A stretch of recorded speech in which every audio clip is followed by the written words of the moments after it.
Ang mapagbigay na punong kahoy ni Sheldon Silverstein. Noon, may isang punong kahoy na mahal ang isang batang lalaki.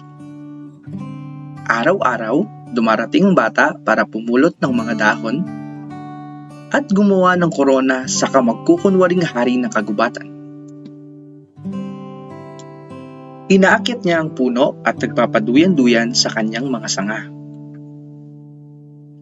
Namimitas ng mga prutas, naglalaro ng tagu-taguan at kung siya'y napapagod, nagpapahinga siya sa lilim ng puno. Lubusang minahal ng bata ang punong kahoy. At ang puno'y naging masaya. Lumipas ang panahon at ang bata'y lumaki. At ang puno'y madalas nang naiwang mag-isa. Ngunit isang araw ay dumating ang bata. "Halika bata, akitin mo ako at magpaduyan-duyan sa aking mga sanga. At pitasin ang aking mga prutas at maglaro sa lilim ko at masiyahan ka. Matanda na ako upang makipaglaro. Gusto kong magpakasaya. Kailangan ko ng kagamitan. Kailangan ko ng pera."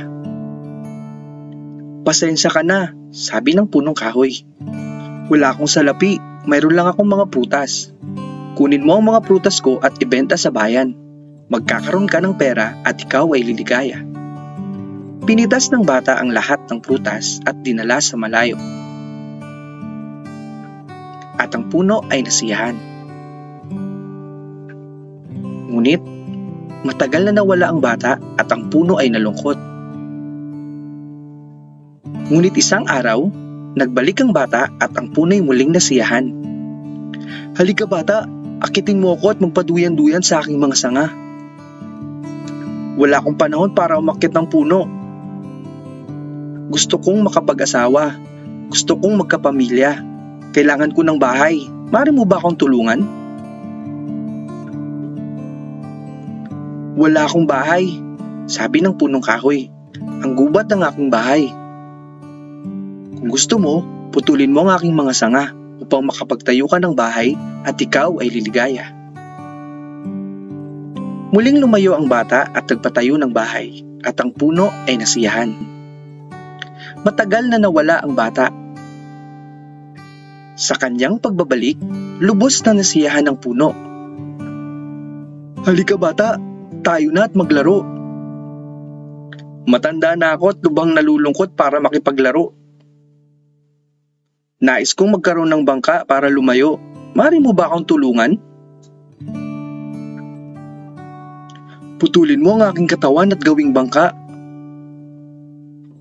Ikaw ay makakapaglayag at ikaw ay liligaya."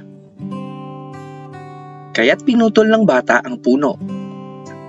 Gumawa siya ng bangka at naglayag. Ang puno ay nasiyahan. Ngunit hindi ng lubusan. Pagkalipas ng matagal na panahon, muling nagbalik ang bata. "Pasensya na bata, wala na akong maibibigay sa iyo. Ubos na ang mga prutas ko. Mahina na rin ang mga ngipin ko para sa mga prutas. Wala na akong mga sanga.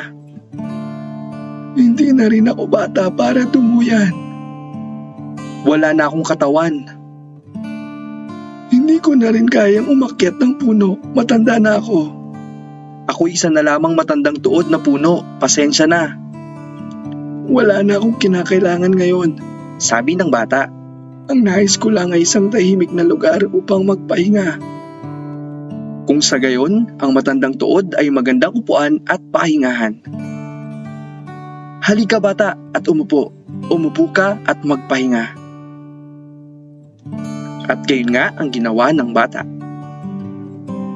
At ang puno ay nasiyahan. Ang mapagbigay na punong kahoy ni Sheldon Silverstein.